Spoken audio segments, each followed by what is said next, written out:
In 1803, the United States bought 827,000 square miles of land for just $15 million. Land that today would be worth around $16 trillion. In reality, no one knew what they just stepped into. That gamble would explode into gold rushes, violence, outlaws, and chaos. The Wild West. And it all began with one decision made by the third president of the United States, Thomas Jefferson. He needed answers fast, so he hired two guys to walk across the entire continent and map everything. Their names were Lewis and Clark, and they were both Army captains.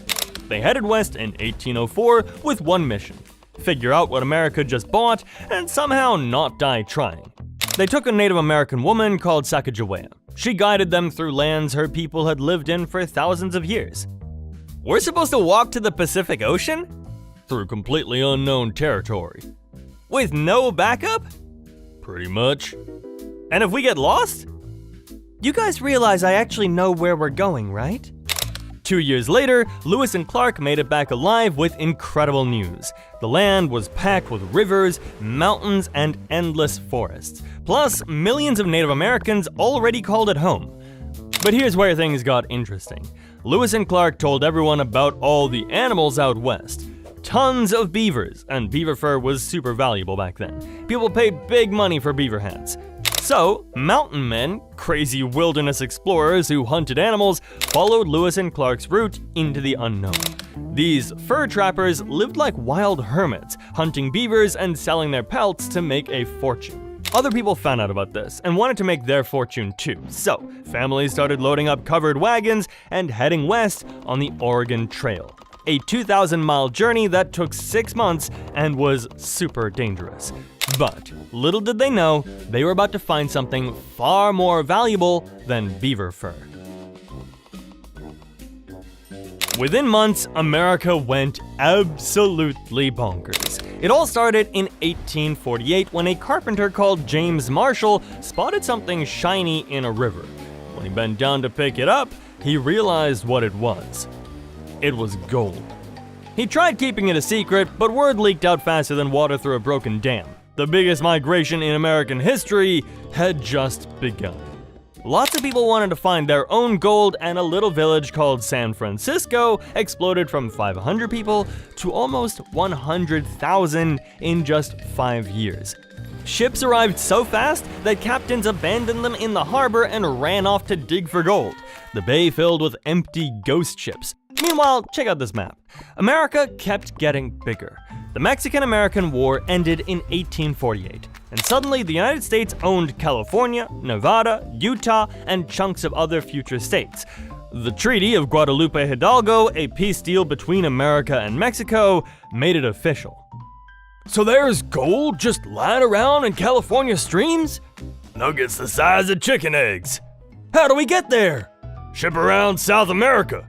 6 months. Or walk across the desert. 4 months if we don't die. About 300,000 people raced to California chasing gold fever. Entire towns emptied out. Doctors left their patients, families sold everything they owned. Then came the speed revolution. The Pony Express, a mail delivery system using horses, and riders could carry letters from Missouri to California in just 10 days. 10 days! That was like magic compared to the months it used to take. Next, telegraph wires started stretching across the continent. These were special metal wires that could send messages using electricity. Now people could send messages in seconds. Then railroad crews began hammering tracks, racing to connect the coasts. By 1869, they met in the middle and hammered a golden spike, a special nail made of gold, to celebrate joining the railroad. A journey that once took 6 months of walking would become a comfortable week-long train ride. But all this progress came with tragedy. Native American tribes watched millions of strangers flood into their ancient homelands. Buffalo herds that had roamed for thousands of years suddenly faced organized slaughter. Then came the Cowboys and the Outlaws.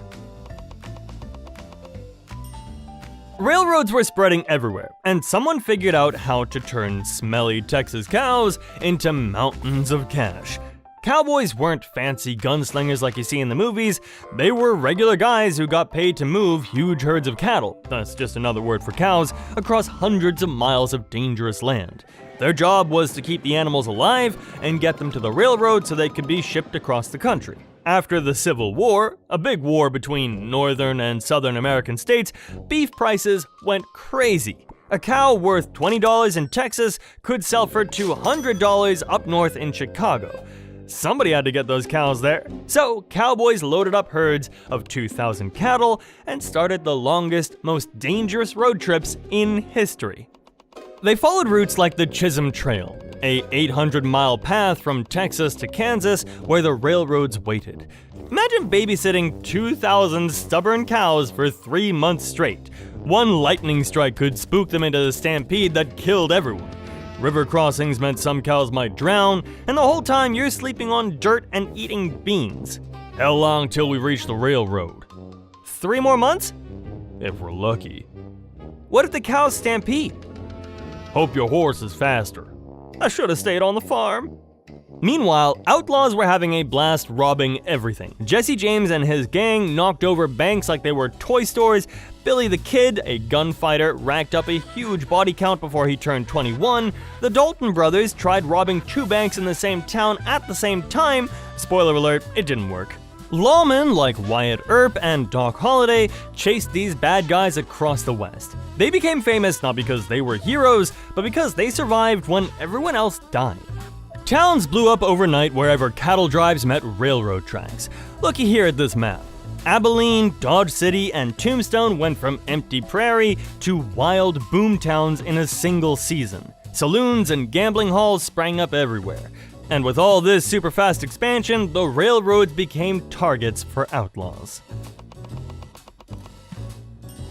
Trains were carrying millions of dollars in gold and cash across the Wild West, with almost no security. It was mad. In 1873, Jesse James pulled off the first train robbery in American history. He walked away with $3,000. That's like stealing $100,000 today. Every outlaw in the West suddenly had the same idea. The most successful train robbers were Butch Cassidy and the Sundance Kid. Their real names were Robert Parker and Harry Longabout, but nobody remembers that. They led a gang called the Wild Bunch and became legends. Check out the map. See all these train routes crossing the West? Each line was a potential gold mine for outlaws. Butch and his gang hit trains across Wyoming, Montana, and Utah. Here's how they did it. The outlaws would block the tracks with logs or rocks. When the train stopped, they'd climb aboard waving guns. Then they had fun blowing open the safes with dynamite. How much dynamite should we use? Just a little. We want to open the safe, not blow up the train. Got it. A little dynamite. I said a little! That was a little! Sometimes they used a little too much dynamite and money went flying all over the place. Other times they'd threaten the engineer, the guy driving the train, until he opened everything. After grabbing the cash, they'd escape on horses waiting nearby. The gang would split up and meet later to divide the loot. But the Pinkerton Detective Agency, a private police force hired by the railroads, was hunting them down. Wanted posters offered huge rewards, $4,000 for Butch Cassidy, dead or alive. Train companies started adding guards, safes got tougher, and telegraph warnings spread faster than horses could run. The easy days were ending. Most famous train robbers ended up shot or captured, but Butch Cassidy and the Sundance Kid managed to escape to South America. To this day, people still don't know how they got away. Meanwhile, the Wild West was about to become pure entertainment. Buffalo Bill Cody, a former scout and buffalo hunter, turned frontier history into the biggest circus on Earth. His Wild West shows packed stadiums from New York to London. Real cowboys performed rope tricks, actual Native American chiefs rode horses, Annie Oakley, a sharpshooter who could shoot better than any man, blasted playing cards in half with her shotgun. The irony was perfect. Just as the real Wild West died, Buffalo Bill was recreating it with fake cattle drives and pretend gunfights for cheering crowds. Meanwhile, the biggest land grab in American history was about to happen in a single day. The government had set aside Oklahoma Territory for Native Americans, but then decided to open 2 million acres for white settlers. April 22nd, 1889, the Oklahoma Land Run. 50,000 people lined up at the border like runners at a starting line. Families in wagons, men on horseback, women clutching papers, all waiting for the gunshot that would start the race. When they fire that gun, we just run? Yep, first person to stake a claim gets the land. What if two people reach the same spot? Hope you're faster. That seems messy. Welcome to America, partner. At exactly noon, soldiers fired their guns, and the thousands of people all ran as fast as they could in the greatest land stampede ever recorded. By sunset, entire towns existed where morning had shown empty prairie. Oklahoma City went from 0 to 10,000 residents in 6 hours. Guthrie had 15,000 people by nightfall. Check out the map. See how these cities just appear? The last territories were becoming states faster than map makers could keep up. Arizona and New Mexico joined America in 1912, and then the America we know today was complete.